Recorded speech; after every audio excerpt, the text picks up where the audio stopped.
Hey everyone, it's Andrew Schiffman. Harry Turcott here.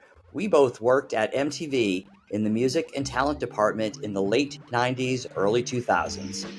Yeah, it was a time where music videos, TRL, The Jersey Shore, and the Osbournes ruled the airwaves.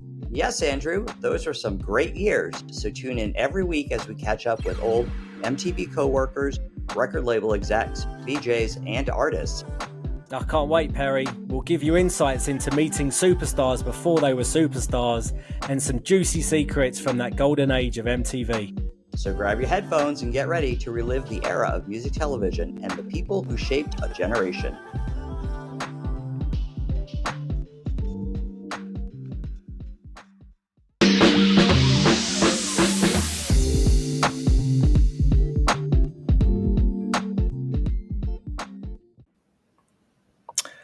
Good morning, good afternoon, good evening, wherever you are.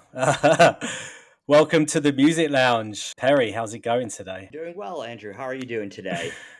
Very good. Very excited for our guest.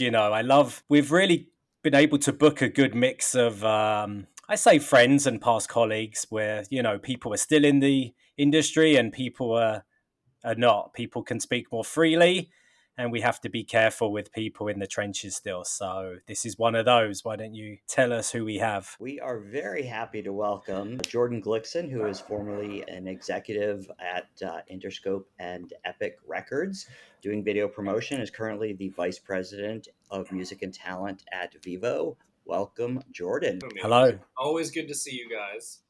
Always, man. We don't see each other enough, but we have that relationship where it just picks up. It doesn't matter. Yeah. I still think about that time we went bowling. It was an epic thing. Oh yeah, a lot of alcohol involved. It was for the band And Dara, okay, which most people Yep. have not heard of, unfortunately. They were a band on Epic that we were trying to break, and we threw an event at Lucky Strike on the West Yep. And we Yep. invited friends from MTV and VH1 and Fuse and other teams invited their clients, and we had a bowling competition. Fun fact about that, and I know it's not directly MTV related, it's more your sister's sister company VH1. The reason we did bowling was because we were really trying to get Vedera to be VH1 You Ought to Know, and Rick Krim is a huge bowler. Gotcha. And so the entire reason we did bowling was to try to curry some favor with Rick Krim. We even made a trophy for whoever bowled the best, and we assumed it was going to be Rick. And I remember the trophy. Yeah, you guys won. Who was it? You guys won it. Yeah. You walked it to your office the next day. I was going to say, I was extremely wasted, and I played epically. I played so well, and I was wasted. I like what you did there with putting the word epic into epically. Yeah. Well, what I've learned, if that's a word, epically, is that a place like Lucky Strike is not regulation bowling. So if you're someone that puts like that crazy curve and spin, and you're used to, I don't know what a regulation bowling lane is, however long it is, a Lucky Strike lane is shorter. So, it completely throws it off. But I do remember, actually, now that you bring it up, I walked the trophy to your office the next day. It was when I think you, Yomi, and Tuma shared an office. And I think so. You were not in good shape when I got the trophy. You were in the office. There's a picture of that somewhere. I have a picture of the trophy somewhere. I forgot about that event, but that was fun. That was a good night. One of many. Yeah. One of many. That's the only bowling story. So you've had a long career in the music industry. You've worked at labels Atlantic, Epic, and Interscope, which we mentioned. And for the past 13 years, you have been at Vivo. Explain to us a little bit about how your experience and how your experience has helped you grow into the executive you are at Vivo currently. Part of it is that this is a relatively small industry, as evidenced by your podcast, right? I mentioned I've listened to every episode you guys have done, and I know every single one of those people, right? There hasn't been one episode you've done where it wasn't someone that I know. And Vivo grew out of the time, as you guys have touched on in past episodes, where MTV was starting to play less videos. People were moving more towards watching videos online and on demand. And so at Vivo, especially in those early days, it was built up of people that came from labels and MTV. The gentleman I'm staring at, Perry Turcott, was a member of the label relations team at Vivo when I joined, right? And so you have people like Perry, like Justin Prager, like Scott Rich, Doug McVeal, Lori Teague. You had these people working at Vivo who all had worked together in different ways before, being somewhere at labels, somewhere at networks, and now we were all working together on the same team, bringing what we had learned. And I think for me, in the early days, understanding when a label was pitching us on something, I had been on that side, right? So I knew what they were hoping for. And I also sort of knew the pitching process and when they're leaving out certain things and maybe finessing certain things about an artist, right? What they were telling us, what they weren't telling us.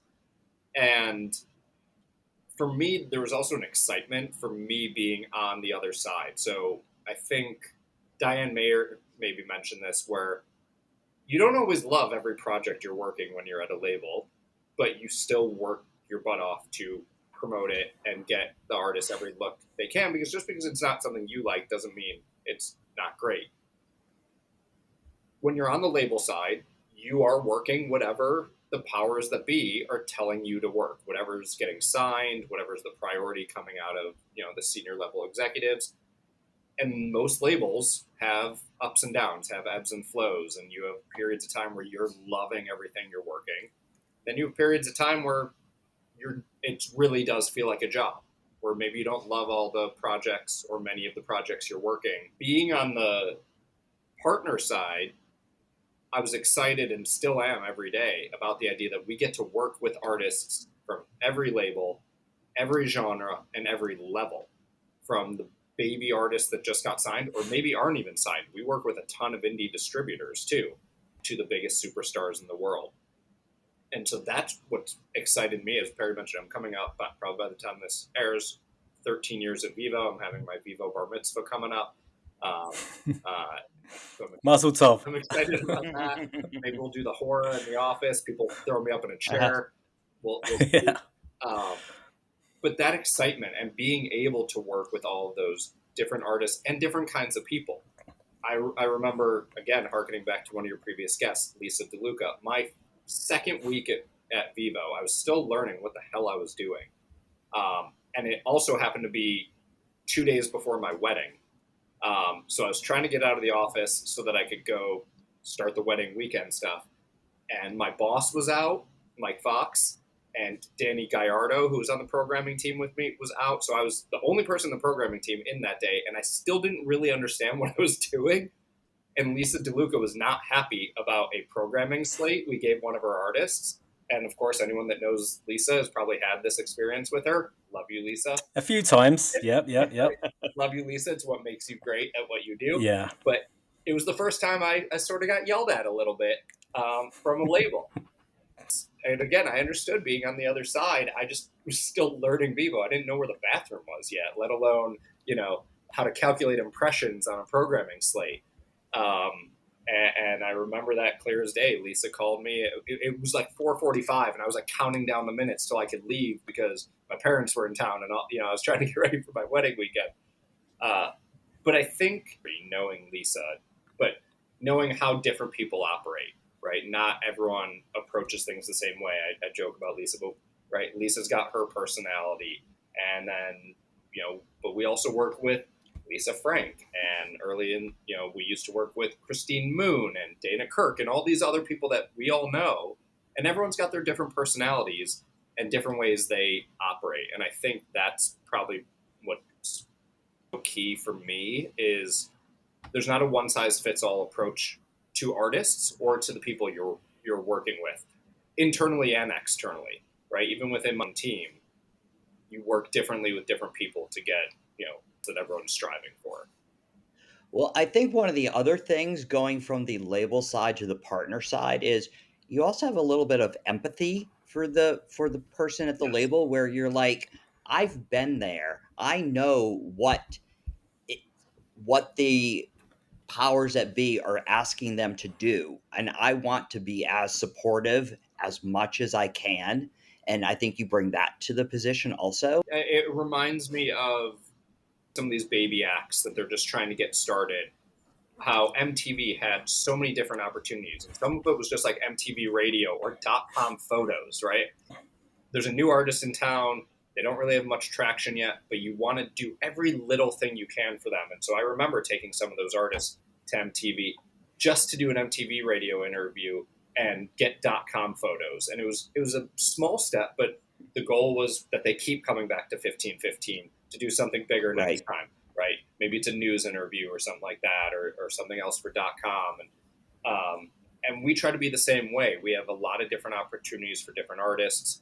And sometimes it's just having them come in for a meeting. We can't film content with every artist, but sometimes it's just having them brought in so they can sit down with us and we can hear their music, we can learn about them, and they can also learn about Vevo because, Perry, you know this very well, having been there.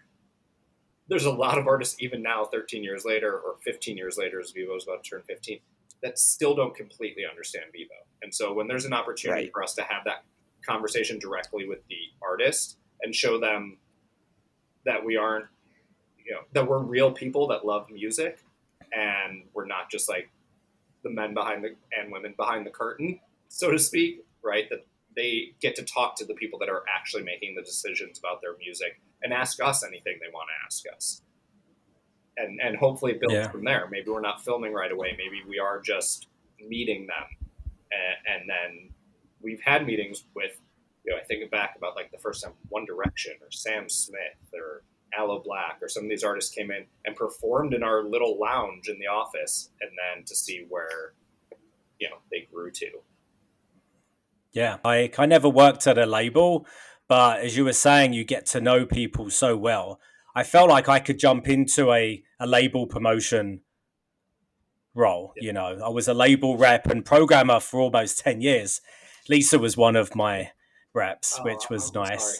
You also but I love what you said about working on the partner side and just getting excited that you have an opportunity to work with bands at all levels. You can really almost customize programming. If you have the opportunity to come up with creative as well that really fits an artist, that can showcase them to their potential and to their fans. They're not going to fit in every, franchise that you have, but you could kind of, adapt things and change things a little bit to make them feel comfortable, which results in better programming, I think, as well.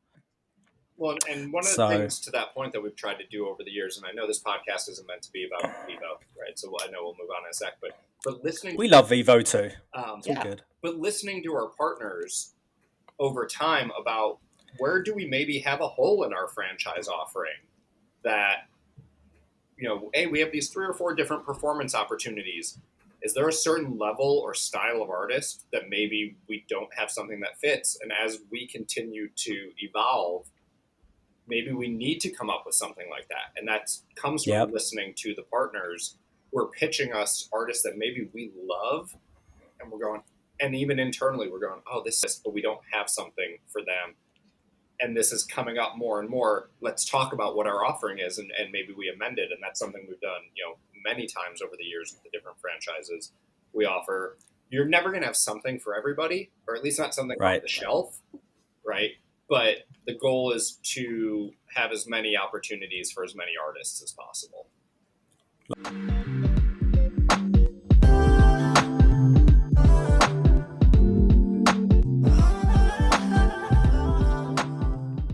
When you were talking about old MTV people, I wasn't a full-time, but Justin hired me to curate playlists when you were first starting to theme them out. But in your last role at Epic, I guess that was your last label role. Yep. Epic's known for really, breaking and establishing some of the biggest icons in music history. But when you were there was a lot of emerging artists, especially in the indie world, alternative world, and pop. So do you feel like MTV was really instrumental in that time for the career growth of some of these artists? And do you have any examples? Definitely, and my time at Epic was interesting because, as you guys know, I'm a hip hop head, right? That is my favorite genre, and it wasn't at the time something Epic was heavily invested in. We partnered with Right. E1, which was Koch and is now Monarch, right? But we sort of worked together on stuff, and we had some stuff like artists like Young Berg and Nipsey Hussle, who I loved, and MTV was as supportive of as possible. And he eventually had to find his own lane to reach the success that he reached, obviously before his untimely death. But I think what was really interesting with MTV, and this goes back to talking about opportunities that aren't necessarily off the shelf, was the opportunities that existed for artists to get placement outside of music video rotation. And this was something that was new to me, but became a big part of my job. So one part of that was music supervision. And we did have a licensing team at Epic, but I was having direct conversations with the different teams at the different shows at MTV. So I think about like America's Best Dance Crew, placed in there. And it wasn't a new artist at the time, but like Modest Yahoo one day got placed at like the end of an episode. Shows and similarly with VH1, we did a big thing with the script. And those days, that was before streaming took off, and iTunes was really the big lever, or the big, the way people were consuming music. And what was great about that was you could see a measurable impact right away from any of these placements you got on MTV, right? You got a placement in an MTV show. A week later, you could look at how the iTunes sales completely skyrocketed immediately off that bump. And the same thing was happening with TRL. Times that you might only show like 30 or 60 or 90 seconds of a new video, right? If it was the 50 Cent video, you were probably showing the whole thing.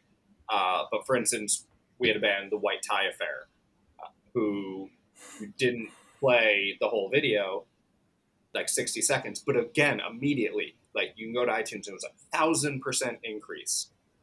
One of the biggest things going on MTV when I joined Epic was The Hills. And The Hills and Epic had a unique partnership. Beyond Natasha Bedingfield having the theme song, we also had one of the people on the show worked or interned at Epic, right? And I don't want to disappoint anyone, just like I hate telling wrestling fans that maybe it's a little scripted. The Hills was sort of the wrestling of reality TV. And a big part of my they spoiled that at the end of the series. Yeah.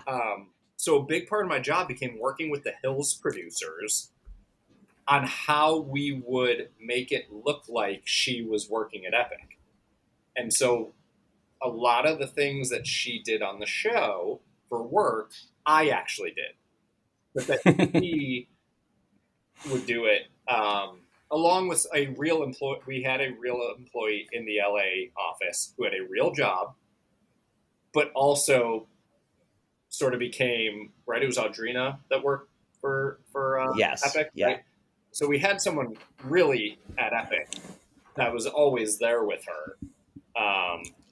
Because these were real things happening. And so there were a variety of things we did to get artists on, whether it was just having her visit like Brandy in the studio while she was recording.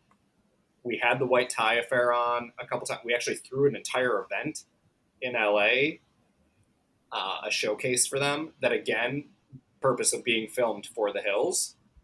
And that actually sparked almost like a character arc for some members of the White Tie Affair. They appeared on the show a couple times, and there was like a fake romance flirtation going on.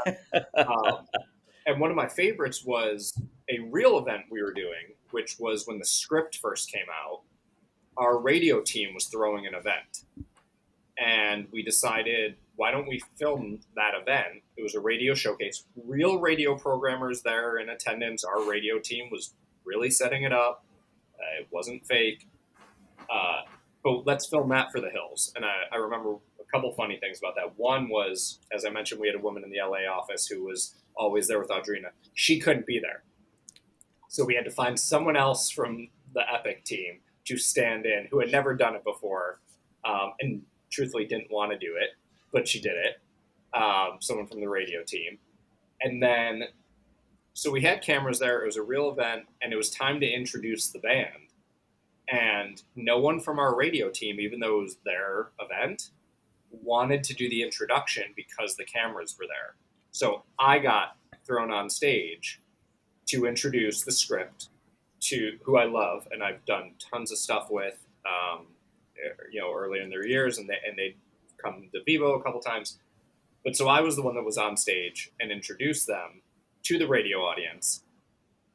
And then one of the producers called me the day before that episode aired to let me know they were using my introduction in the episode. I heard that episode had a bit of a decline in the ratings. Yeah, my character arc didn't elevate anything. But it was funny to see, because The Hills was sort of everyone's guilty pleasure.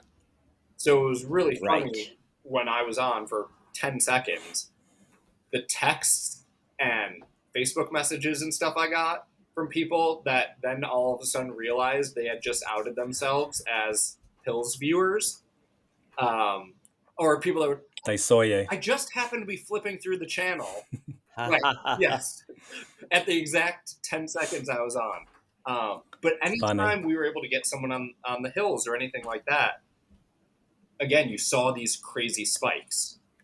And so it really was, how do we find, it goes back to what Andrew said about finding new opportunities, right?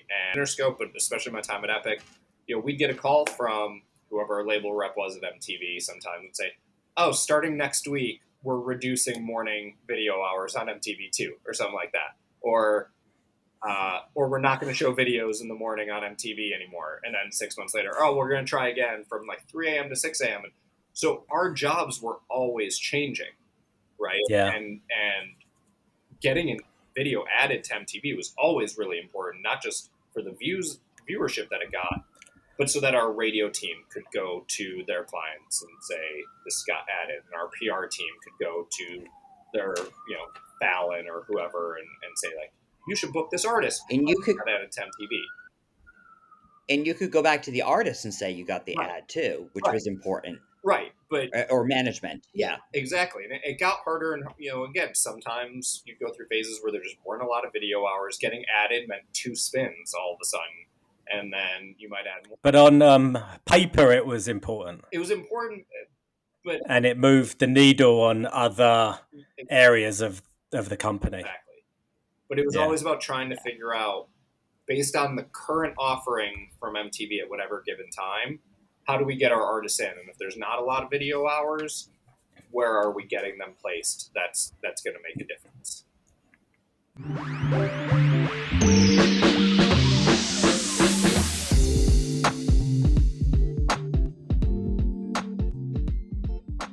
You've worked at Interscope and Epic and Atlantic.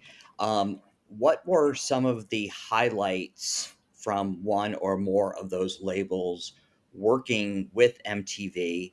And what campaign with an artist were you most proud of or became the most successful campaign that you did?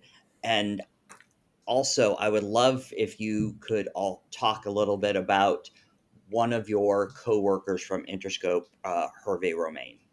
Yeah, there was absolutely no way we could get through this episode without talking about Hervé. I mean, him and David Saslow were my mentors. I still run into David from time to time. But Hervé sort of plucked me out of obscurity, it's sort of a story out of a movie where I had moved to New York to work in the music business. And until I found a job, I was working at Guitar Center in Manhattan. And Hervé walked in one day. And he happened to be my customer, and it sparked a conversation that 6 months later, he called me and told me his assistant was leaving and did I want to meet for the job. Wow. And I was hired about 2 weeks later, and it changed my life. And about, I think it's 18 years ago now, Hervé passed away. But you bringing him up is such a good example of something that happens quite often and just speaks to who Hervé was, which is Hervé. If you met Hervé, people that met him once will bring him up and have a Hervé story. And it wasn't ever, oh, I met him once. They always have a story because he was just one of the most memorable people in the world. And Justin Prager works with me, and Justin knew Hervé even longer than I did. And Hervé's name comes up. I hear from Hervé's mom on occasion. Actually, my wife has the same birthday as Hervé did. And so on my wife's birthday every year, Hervé's mom reaches out. And sometimes I'll just get a message from her on Instagram or something when I post a picture of my family or something like that. But I do hear from her. And Hervé changed my life. Again, him and David Saslow were my mentors and gave me the opportunity that I moved to New York for. And changed my life, taught me so much. The two of them were such different people. At times it felt difficult to, how do I manage these as the assistant to these two very different personalities? But it sort of goes back to what we talked about at the beginning. I had to learn how to work with and for both of them in the different ways that they worked. And it taught me so much. David sort of led the life that I would say I sort of modeled myself after, which was work is super important, but so is family. And how do I operate efficient, come in, do my job, but never miss being there for something for my family, right? Hervé was single, lived to have fun, and made work fun. But sometimes that meant during the day, he'd like walk down the hall to go talk to someone and you wouldn't like see him for an hour. But then when I was ready to go home at the end of the day, he was like, oh, but I'm not ready. I still have more work to do. And I want you to sit here to keep me focused. Which, again, at the time, there were times it drove me crazy. It would be 8 o'clock at night, 9 o'clock at night. Now, I was paid hourly at the time, so that part was good. But, you know, he literally, he would just have me sit in his office. And he'd be like, having you here helps me focus. And I'm like, yeah, but I want... And I couldn't say anything. But I learned so much. Right. It was when so many of both of you probably got these calls, so many of your coworkers got these calls. He would start going through his to-do list, and he would call people at like 8 o'clock at night and then be mad that they weren't answering. And it was like, well, they were working, 9 to 6 or even 9 to 7. And we all had Blackberries before iPhones, and we were all working. We were all sort of always on, but depending on what it was, right? And I'm sure a lot of these people saw Hervé's name pop up and go like, this can wait till the morning. I'm not starting this conversation now. But for instance, like Dave Weir who's at Fuse forever, always tells stories about how Hervé would literally just show up at Fuse with an artist and be like, I need to get them something now. And they would find a way to do something. But again, everyone, security guards, the crew, he knew everybody knew him. And his name still pops up, very frequently. Well, perfect. Talking about what you just said with David, he called me one day and said, hey, do you guys want to do anything with All American Rejects? I was like, yeah, we should do something with them. He goes, great, I'm in the lobby. I'm bringing them up now. And I'm like, what? I mean, so we're scrambling to like get a little studio, get a camera, get something to do with them. And I was like, that's Hervé. Yep.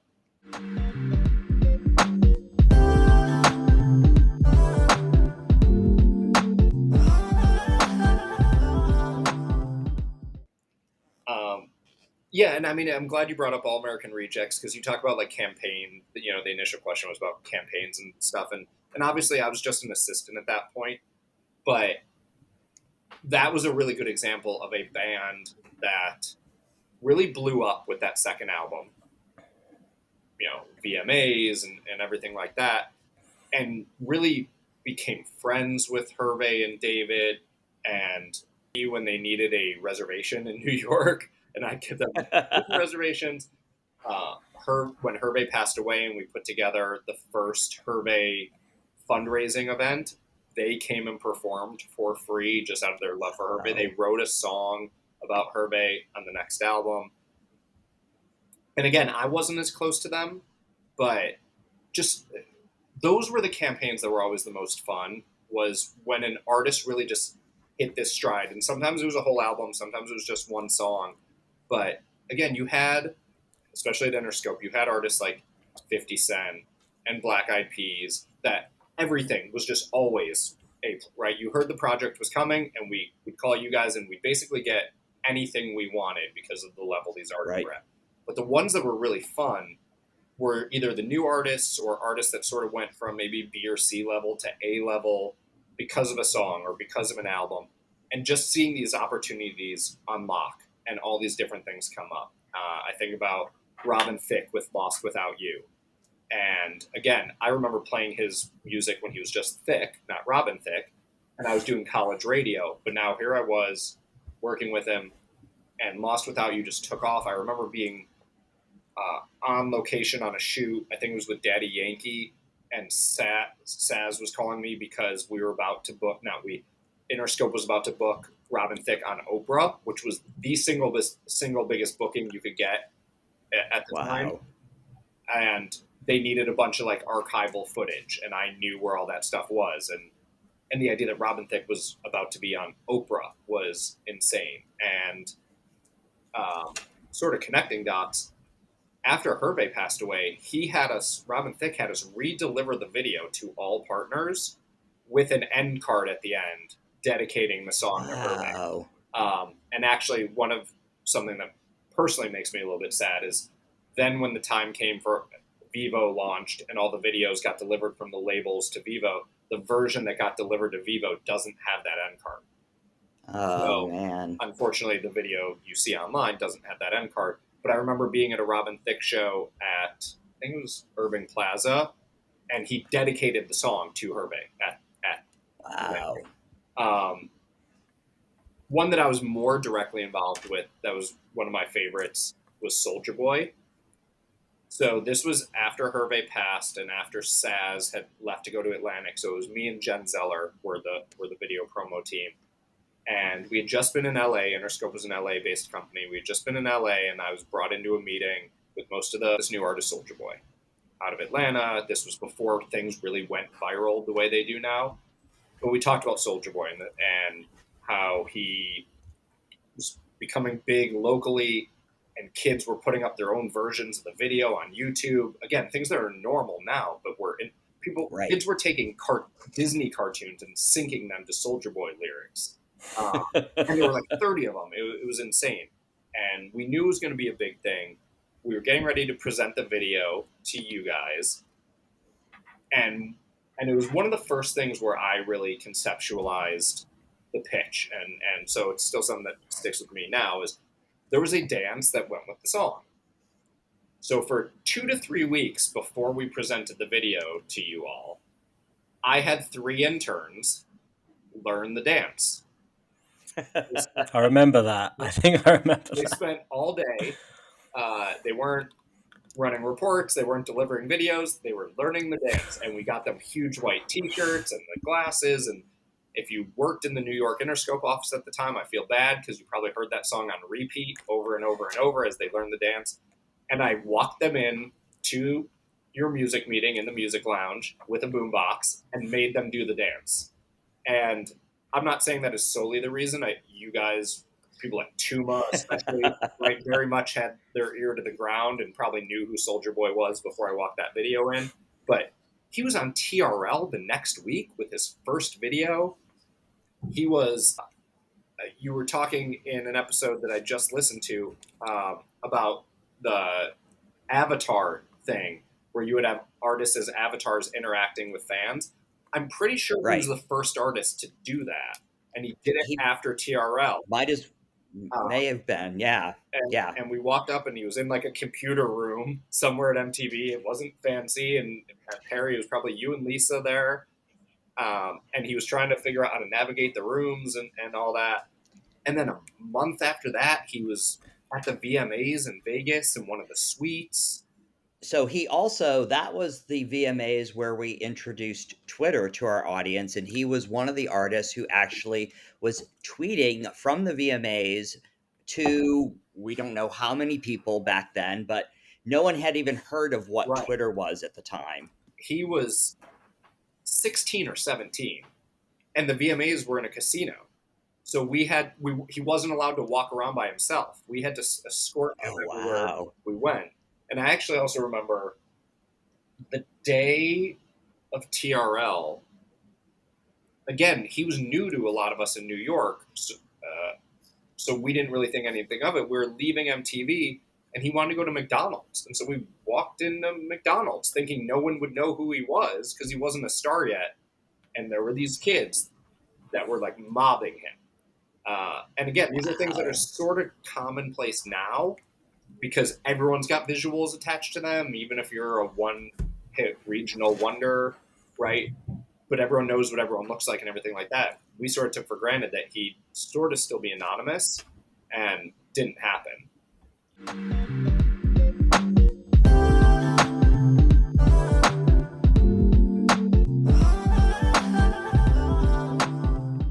Loved working with Rich Boy, if you remember Throw Some D's. Yeah. That was another one where, again, it was after Hervé passed, and so I picked up a lot of the rap stuff. And similar to All American Rejects, that was with Hervé and Saz. That was really one of the first artists that was calling me, right? Like I have memories of him calling my cell phone while I was like out to grab dinner, and he had the thickest Southern accent that there were honestly times I wasn't sure what he was saying. But that song took off, and so he was doing everything. And I remember this, he did MTV Spring Break. I think it was on a Sunday, and his album was coming out on Tuesday, and so we had to get back so he could do 106 in Park and everything else.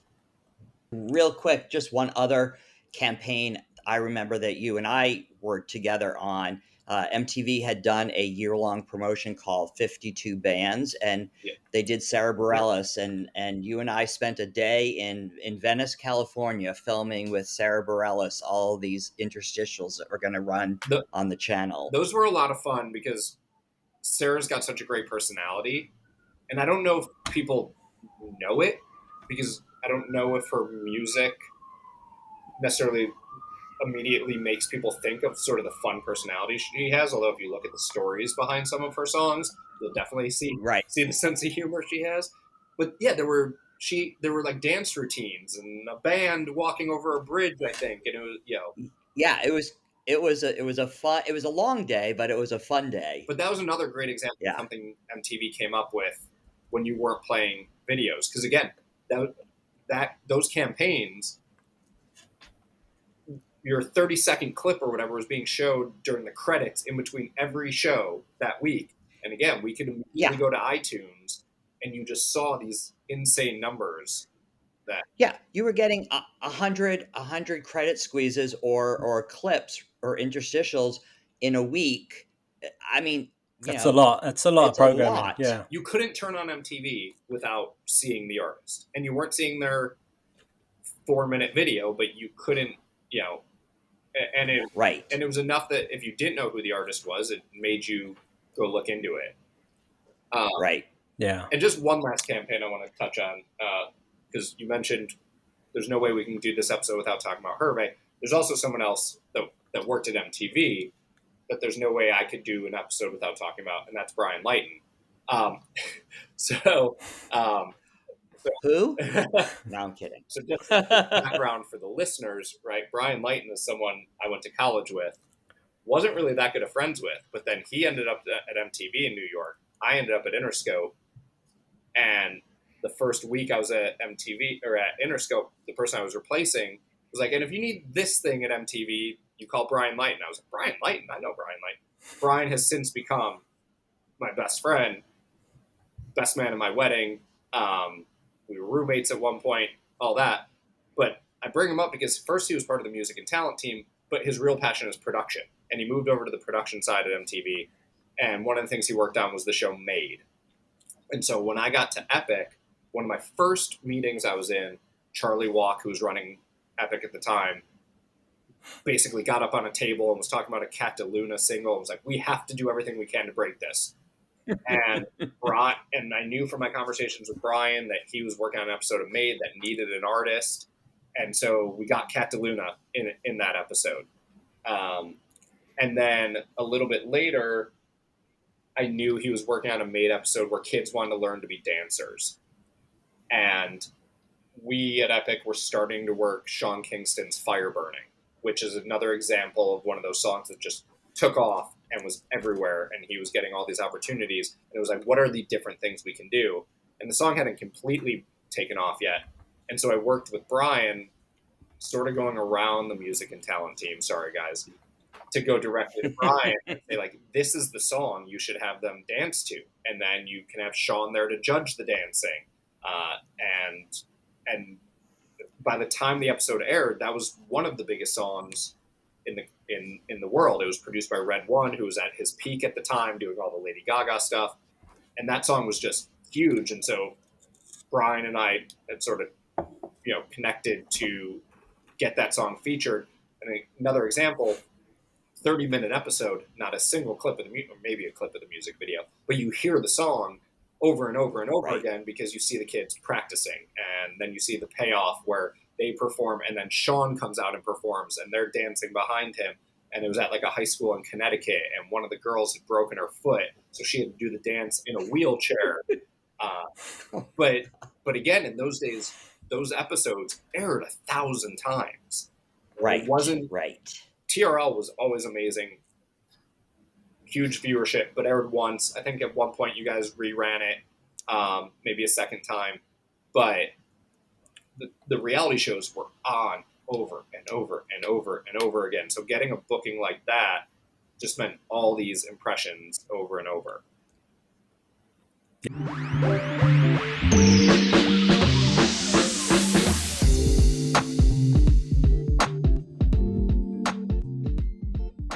Yeah. You could probably have a story of every artist that you worked over those years. So For sure.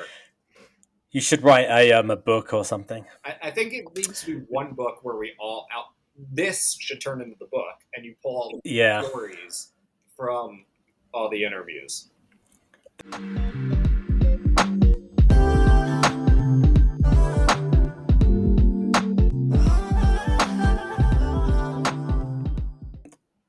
If you've listened to past episodes, you probably know we do a quick fire halfway through. Yeah. But with you, we're going to do something a little different. Oh, okay. We're going to say a bunch of show names, and you're going to tell me whether these MTV shows were real or fake. Okay. But if they're real, you say faux shizzle. And if they're fake, you say that's ludicrous. Faux shizzle. So that's ludicrous. All right, let's see if we can do this. And you got 30 seconds. Meet the Barkers. That's ludicrous. Nope, faux shizzle. MTV's The Grind. Faux shizzle. Yes. Cribs The Pet Edition. That's ludicrous. Correct.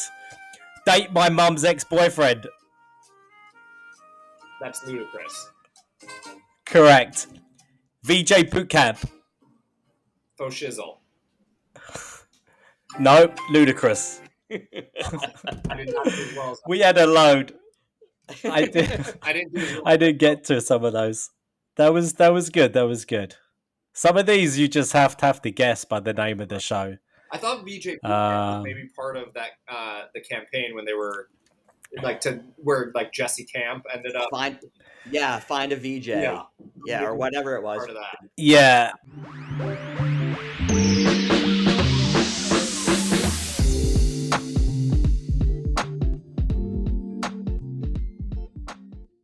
If anyone knows you or seen you on social media, you're a big fan of this hip hop guy named Common. And you probably have a passion with him similar to me and Oasis. He's from Chicago.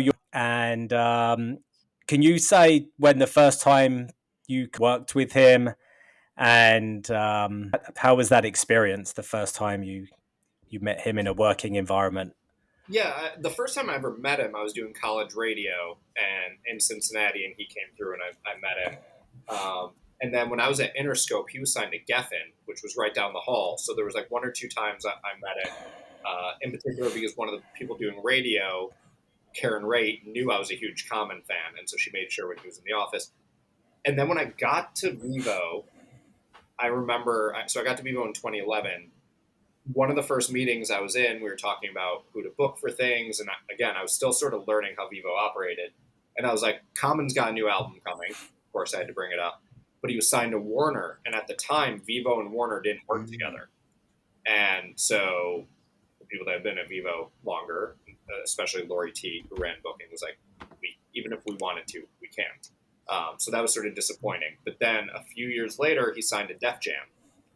And as soon as I heard that, I was blowing up Dana Kirk's phone, who was at Def Jam at the time and who I knew from my previous lives. And that was really the first time he came into Vivo, and he did a program called Ask Reply, where we had put some questions out to our Twitter base, and then he answered them. He did AKA, which was an animated show where an artist explained how they got their name. And some of those were really entertaining. I highly recommend everyone looks up T.I.'s episode of AKA on YouTube. It's very entertaining. But not only did he come in and film those things, the new album wasn't out yet, and he agreed to just do a listening for our entire staff. And Wow. there was also something where his face was the album cover, but they had created something online where you could upload your own face. And my team had uploaded my face and then printed it on a cake. And then there was also a whole thing where they had orchestrated something where, like, 10 minutes before he was supposed to be there, Dana was going to call me and say, sorry, his schedule got messed up and he couldn't be there. But Doug McVeal, who was my boss at Epic, but that was my boss again at Vivo at the time, accidentally copied me on an email chain or something that spoiled the whole thing. But he came in, he spent like an hour or so with us, and I think we're now 5 or 6 albums and about 10 or 11 years since that one. And every album we've done, whatever franchise made sense for him at the time. So we had a franchise called Rhyme and Reason, where an artist spit a verse a cappella and then explained the meaning behind it. So we did that. Live at Vivo, where he was in a control booth spitting a couple songs, and Jason Rodriguez, another former MTVer from MTV News, would do interviews. And he's done our Control performance series multiple times. And then, as it went to the shirt, right, he's got this new project that came out this summer with Pete Rock, so 2 legends getting together, called The Auditorium. They came in this summer. They did performances on our Control set, but we also filmed a really cool piece of content of the 2 of them discussing the creation of the album. Depending on when this airs, that may or may not be out yet. But it was a way we took our normal Control performances and made it something bigger and more special for the 2 of them. And it's been a lot of fun for me because, besides being a huge fan, I would always stop short of saying Common and I are friends, right? I can't send him a text, although he does follow me on Instagram. But for instance, this week they were in New York and they did a bunch of shows at the Blue Note. And Justin Prager and I went Tuesday night. And while we were waiting for the show to start, we were like, why don't we go up to the merch booth and grab something upstairs before the show starts? And that's where I got the shirt. And no one else was up there. And purely coincidental, Common happened to walk out of the dressing room. And he saw us and came over to say hi. And that was a cool moment for me because, right, again, Andrew, similar to you with Oasis, right? You think back, you were probably listening to Oasis before you were in the music business, before you even knew you work in the music business. And for me, I first learned about Common, as you said, in Chicago. I remember the Chicago Sun-Times did a profile on him after his first album when no one knew who he was, and that's how I heard about him. And where I sort of had this abstract dream of working in the music business one day, and now X number of years later, my favorite artist knows who I am and comes up to me to talk. And it wasn't just a quick hello. If you guys talk to Justin Prager, he is a music geek like none other in the best possible way. And so the 3 of us just sat there talking hip hop. right? It wasn't like a quick hello and move on. Like we were talking about that album, we were talking about which Tribe Called Quest album is the best, and all these things. And it was every time I see him, it's a cool moment because again, I'm not going to say he's a friend, although if he wants to say we're friends, I won't. But we have conversations when we see each other that aren't just like on the business level. Well, that's the coolest thing about this business is that you can go from being a fan of somebody to being a somebody who can create opportunities for that person Right. and being able to sort of nurture that relationship over multiple albums and multiple years. I mean, it's very rare that you're going to get that in any career, but to do this with an artist that you're just such a fan of, it's pretty amazing.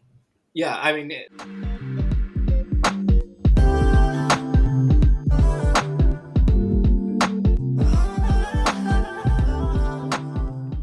that, and obviously we're talking about someone that's one of my favorite art, or is my favorite artist since even before I dreamed of being in music. But one of the other things, and I've heard you guys talk about this as it relates to MTV, and I think it definitely relates to Vivo, and I think almost any place that works in music. It also goes for the new artists, right? That you can champion a new artist, and as you said, create opportunities that as they continue to grow, we can put an artist in our Discover program, and then one of our mid-tier programs, and then our superstar level art. You know, when I think about artists like Halsey or Billie Eilish, or artists like that were part of Vivo Discover when they were just getting started, and now we film our biggest content with them, and that starts with sometimes one person, but usually a group of people saying, "This is someone that's going to be huge."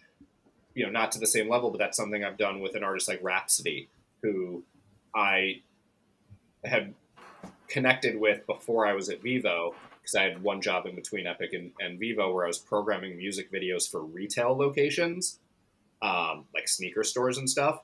And so I had reached out to her on Twitter, and we connected that way so I could put her videos in the sneaker stores. And then when I got to Vivo, I was like, now how can I help her at Vivo? And we've continued, again, someone that every project that comes out, it's like, what's the right opportunity for Rhapsody? Because this is someone I believe in and other people now believe in as well. And the flip side of that too is that when you do something with an artist who is emerging or brand new, and their career progresses, they remember that you were there at the beginning too, so they're willing to work with you over the course of their career. And when they become a superstar, they're still willing to work with you because they knew that you were there to support them from the very beginning. Exactly. And they have that rapport with you. They know that when they walk onto the set or whatever it is they're doing, that they're going to see some familiar faces, and that you understand what they're hoping to accomplish. And it's not, for them, they're not just walking in and, like a car wash, just walking in, checking a box, moving on. And you aren't either.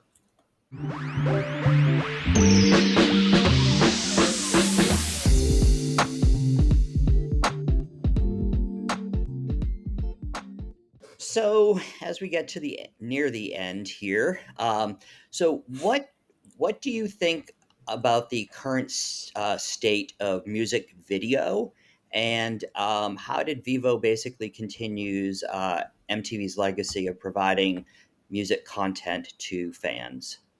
I feel like there was like almost a direct handoff from MTV to Vivo, right? From the appointment viewing in your living room to the on demand.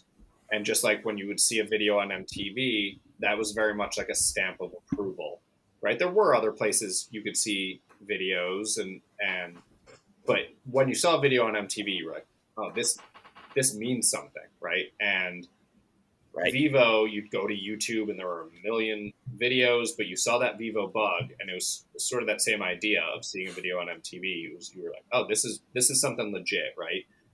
And it's funny, what's old is new again, right? Because one of the biggest things we're seeing is that people are going back to watching videos on their big screen TVs in their living room. And so we have all these, we're still huge on YouTube. It's still where a lot of our viewership takes place. And I don't think anything is going to change that because YouTube is YouTube. But you can go to Samsung TV Plus or Pluto TV or something like that, and you can put on Vivo Pop or Vivo Rock or Vivo R&B, Vivo 80s, Vivo 90s, and those channels are programmed by our programming team, just like you guys used to program MTV, right?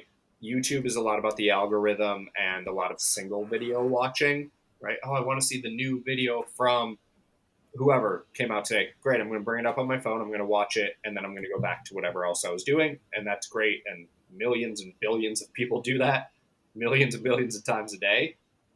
But then you have this curated programming that you can watch on your big screen TV in a group setting where you know that experts have programmed it, and if it's the Vivo Pop channel, that you're going to see the biggest pop artists, but we're also going to put in between there the emerging artists that we want you to be exposed to. And it's a great opportunity for fans and emerging artists to make that connection, because people, again, are turning it on for, Ariana Grande or Halsey or whoever it may be. But then it's also where they first maybe saw someone like Chappell Roan or Sabrina Carpenter or something like that.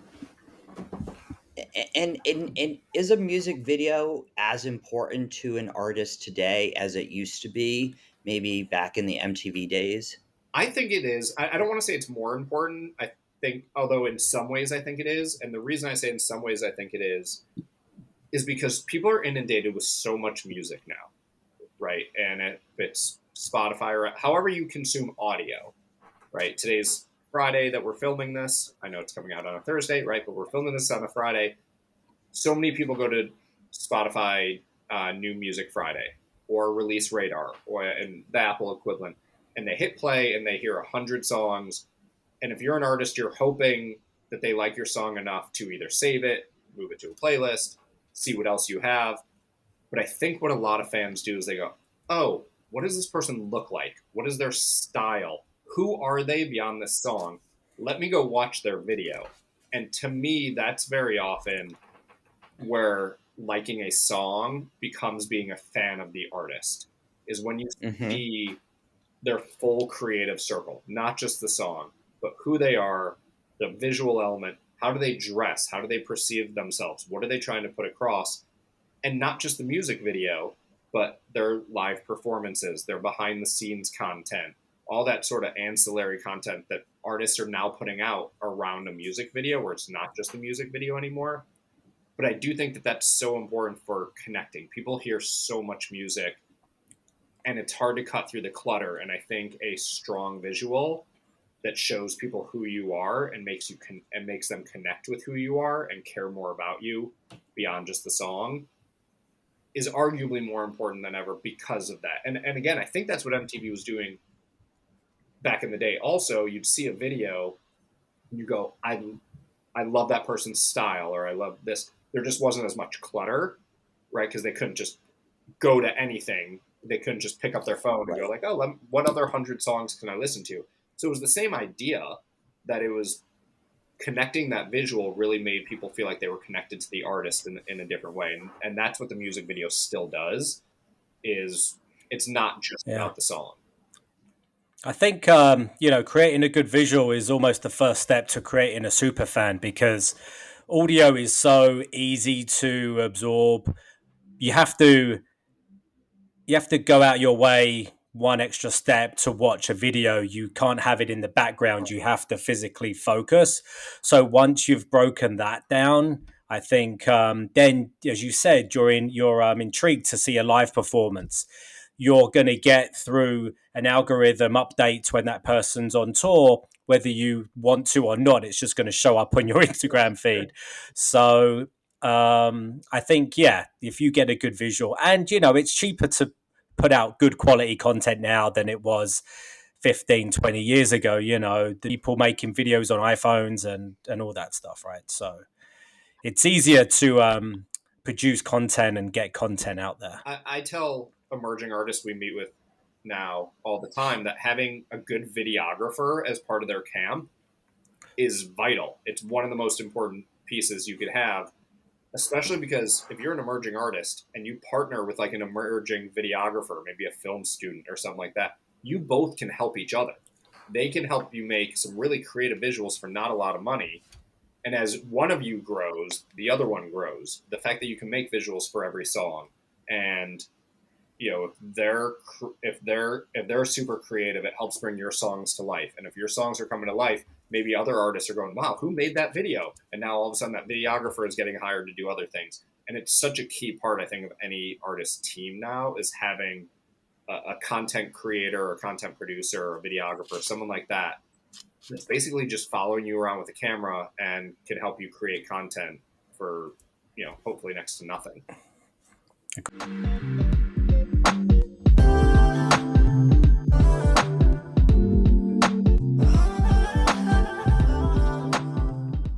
Talking about live shows, our last segment of the podcast, do you have a favorite New York City venue, or I would say, and a show that just sticks out that doesn't involve Common?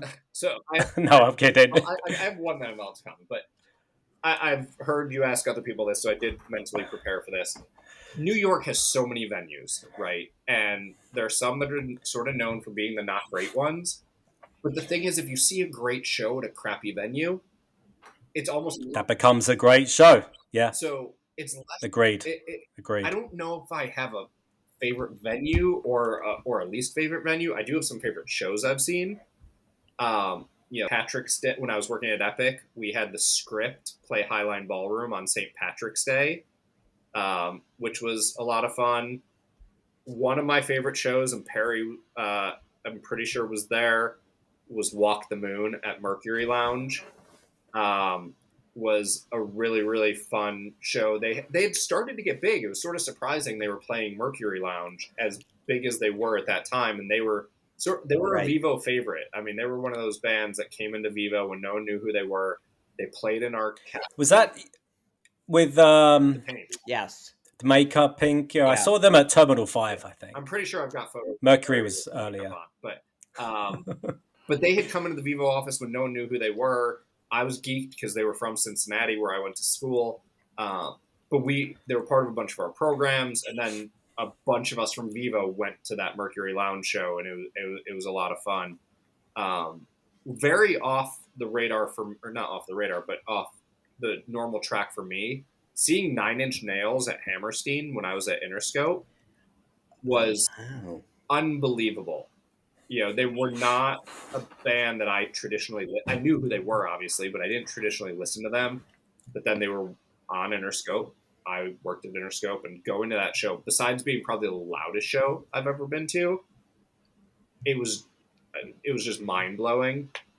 When I first moved to New York, I went and saw Public Enemy at BB King's by myself because I didn't know anyone to go with me. That was incredible. There was a show, I know you said not to mention any Common shows, but there was a show that Dana Kirk brought me to that Common did at like a non-traditional venue. I don't even remember what venue it was, but it was in Harlem. And it was just me and her, and she got us the table right next to, like right in front of the stage.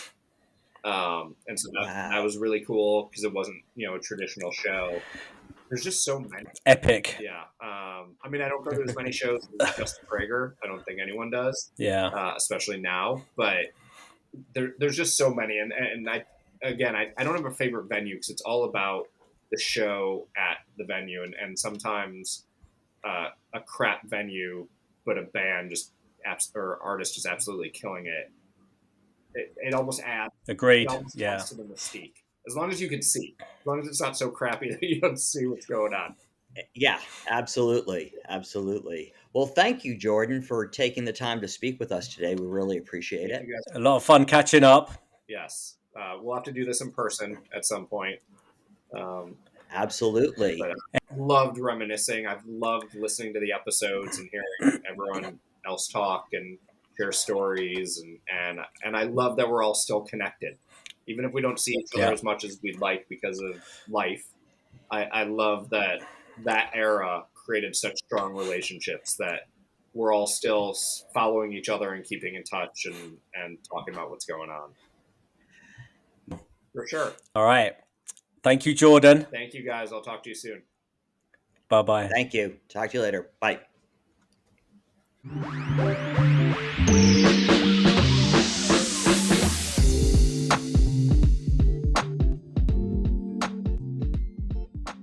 Thank you for joining us today in the Music Lounge. And tune in next week to hear more stories about your favorite era of MTV.